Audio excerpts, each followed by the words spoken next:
Dernièrement, dans le monde des crypto-monnaies, on entend de plus en plus dire que Solana est en train de dépasser Ethereum sur tous les plans, que ce soit en termes de volume, de TVL, de performance des pools de liquidité, de performance des actifs. Et c'est vrai qu'on voit de plus en plus passer de même comme ça. On voit aussi les courbes graphiques, que je vous mets ici.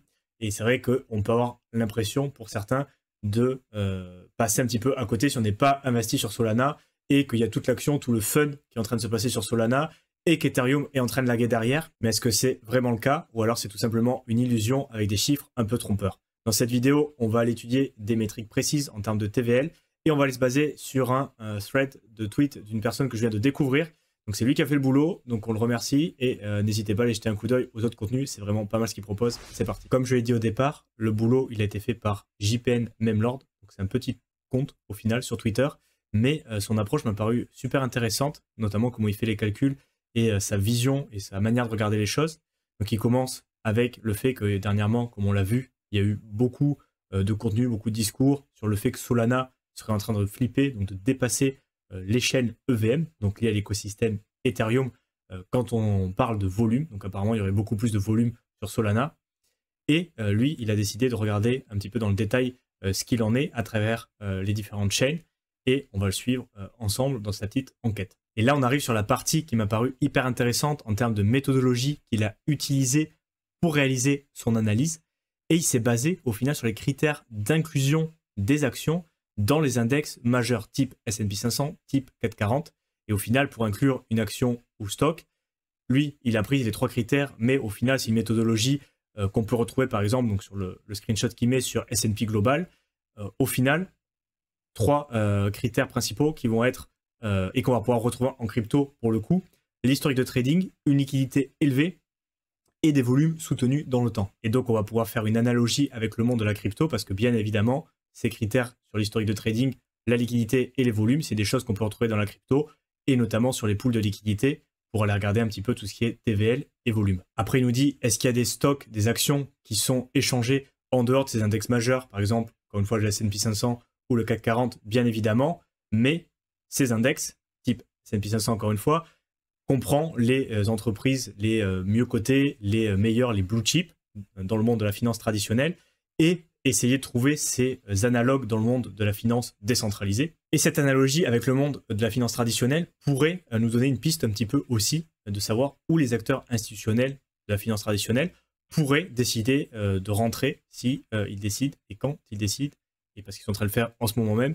sur le monde de la DeFi et des cryptos. Donc au niveau des données, il a pris les volumes sur toutes les pools sur Ethereum, Solana, BSC, Arbitrum et Base, donc de Layer 2 aussi d'Ethereum, et additionner les volumes sur les 30 jours. Donc en plus de cette addition des volumes, il a appliqué une pondération pour réduire le poids un petit peu des pools qui ont été créés durant ces 30 jours. Donc il a pris les pools existantes, le volume sur 30 jours, et il a appliqué un coefficient de pondération sur les nouvelles pools créées pour réduire un petit peu leur poids et correspondre à ce critère d'establish history, donc un historique qui est établi sur le long terme.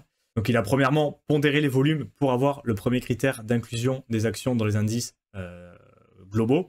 Et ensuite, il a utilisé un peu de maths pour avoir les 2 autres critères, donc qui sont liquidité et volume. Et là, il a utilisé quelque chose d'un peu spécifique avec des logarithmes, des choses un peu spéciales. Donc moi, j'étais aux fraises. J'ai demandé à ChatGPT de m'expliquer un petit peu ce qu'il a fait pour comprendre un petit peu. Je vais vous mettre le détail. Donc en gros, la formule qu'il a utilisée avec des logarithmes sur la TVL et TVL max, ça sert à normaliser et pondérer la valeur totale verrouillée d'une pool de liquidité par rapport au plus grand TVL observé, donc la pool qui a la plus grande TVL, dans un ensemble de pools. Donc le résumé, voilà, je vous mets le détail si ça vous intéresse pour les plus matheux.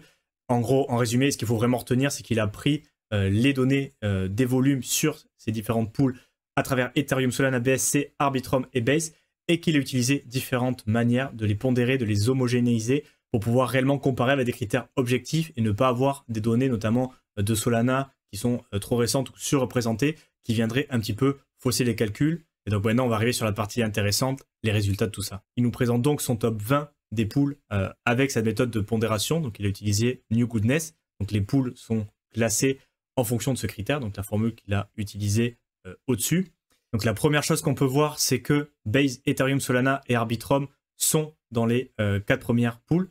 Et en plus, on peut regarder les paires les plus utilisées, c'est les paires de tokens natifs contre de l'USDC. Donc voilà, on a le critère de pondération New Goodness avec en premier Base, après Ethereum, après Solana, après Arbitrum, avec à chaque fois la paire la plus utilisée, c'est la paire qui permet d'échanger le token natif. Donc évidemment Ethereum pour l'EVM, donc Ethereum de base et les layers 2, Base et Arbitrum, et Solana pour la pool sur Solana. Ce qu'on va se rendre compte aussi, c'est que Ethereum reste le roi avec plus de la moitié des top spots dans le ranking. Donc au final, qui dit layer 2, Base, Arbitrum, dit quand même EVM et donc dit quand même basé sur Ethereum. Donc c'est pas parce qu'on a Base en premier et Arbitrum aussi.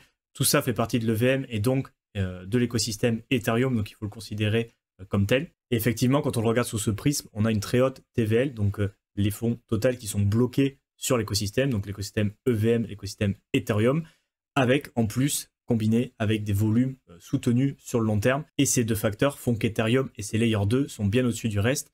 Et ils suspectent, et ça je voulais le mettre après, mais on peut le voir dès maintenant, que c'est pour ça que BlackRock a déployé sur Ethereum. Et effectivement, on a eu la news qui commence un peu à dater, que BlackRock, pour son fonds tokenisé Buildle, s'est lancé sur le réseau Ethereum. Et il y a plein comme ça de gros projets sur des grosses structures qui se lancent sur Ethereum et ses layers 2 et non pas sur Solana. Donc si on va encore plus dans le détail, les deux pools qui sont bien au-dessus des autres, ça va être premièrement celle d'Aerodrome Fi avec la paire Wrap-Ether USDC qui est dans le top volume, donc Aerodrome Fi qui est le DEX principal sur Base. Et ensuite la pool avec la plus grosse TVL, donc la valeur totale bloquée, va être sur Uniswap, la V3 avec la paire Ethereum USDC, encore une fois sur Ethereum. Là il nous met en plus son dashboard d'une. Pour suivre les volumes, on y reviendra un peu après. Ensuite, il a pu voir que USDC est plus utilisé dans les top pools que USDT, ceux qui ne s'attendaient pas à voir. Moi, ça me paraît pas forcément quelque chose de si surprenant que ça. Je sais pas si vous avez cette impression, c'est un peu empirique et vous me direz peut-être en commentaire ce que vous en pensez. Mais c'est vrai que USDT, alors qui est de loin le stablecoin le plus capitalisé, hein, on parle de 120 milliards et on va aller le voir directement, vous allez voir. Voilà, donc Tether avec 120 milliards de market cap et USDC uniquement 34 milliards. Et moi, la petite théorie là-dessus, donc de manière un peu empirique et d'après ce que j'ai pu voir sur les DEX et les SEX, c'est qu'on a Tether qui est très utilisé sur les plateformes centralisées, c'est-à-dire qu'en termes de dépôt et de withdrawal, il accepte quasiment tous. En termes de paires, on a beaucoup de paires USDT versus l'autre crypto, et alors que souvent on n'a pas la paire USDC versus l'autre crypto. Par contre, effectivement, sur la DeFi, donc la partie décentralisée de l'écosystème, dans les pools de liquidité, on a effectivement un plus gros volume et plus grosse profondeur de la pool avec de l'USDC. Donc au final, je pense qu'il y a un peu ce distinguo, malgré le fait que Tether soit beaucoup plus capitalisé, et on parle d'un facteur 4, et bien USDC apparemment serait plus le stablecoin de la DeFi, alors que USDT serait plus le stablecoin des plateformes centralisées. C'est mon analyse par rapport à ça. Donc ensuite, on regarde combien de pools dans ce top 20 a chaque chain. Donc Ethereum 10, Base 5, Arbitrum 2, BSC 2 et Solana 1. Et donc au final, Ethereum en a la moitié. Et si on rajoute en plus ces Layer 2, on en a 17 sur 20 qui appartiennent à Ethereum directement. Donc Layer 1 et Layer 2 confondus. Et BSC qui est EVM compatible. Et donc à part une pool sur Solana, selon sa méthode de pondération, il n'y en a aucune autre qui a une TVL suffisante pour rentrer dans ce classement. Et c'est vrai qu'il y a beaucoup de volume, mais c'est là qu'on se rend compte, et c'est un des données clés de ce fil de tweet, c'est qu'il faut bien faire la différence entre volume et TVL.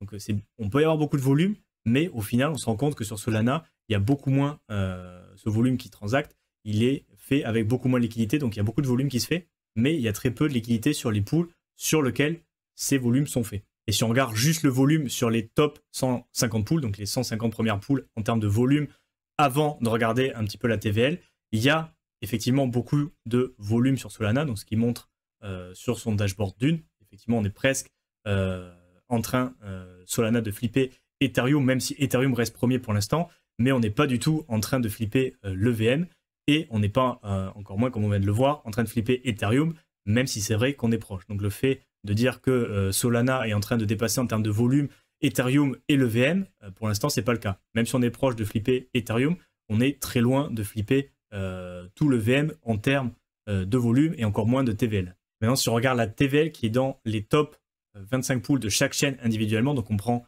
les 25 premières pools sur chaque chaîne, on se rend compte qu'Ethereum, en termes de TVL, a 1 milliard d'actifs bloqués.